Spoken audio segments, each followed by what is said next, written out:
இறந்த தந்தையின் உடலை வேறு ஒரு குடும்பத்தினருக்கு வழங்கியதால் ஏற்பட்ட மன உளைச்சலுக்காக 30 லட்சம் ரூபாய் இழப்பீடு கோரி சென்னை உயர்நீதிமன்றத்தில் மகன் வழக்கு தொடர்ந்திருக்கிறார். திருவாரூரைச் சேர்ந்த ராஜேந்திரன் காரைக்காலில் தங்கி கூலி வேலை செய்தபோது இறந்துவிட்டதாக அவரது குடும்பத்தினருக்கு போலீசார் தகவல் தெரிவித்துள்ளனர். இதனையடுத்து ராஜேந்திரனின் உடலை பெறுவதற்காக காரைக்கால் அரசு மருத்துவமனைக்கு குடும்பத்தினர் சென்றபோது ராஜேந்திரனுக்கு பதிலாக வேறு ஒருவரின் உடலை காட்டியுள்ளனர்.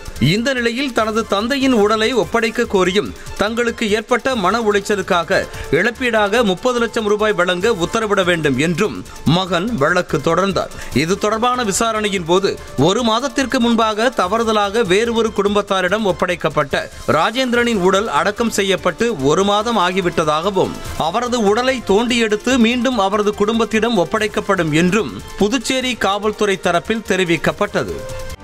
செய்திகளை உடனுக்குடனும் துல்லியமாகவும் தெரிந்து கொள்ள சப்ஸ்கிரைப் பண்ணுங்க.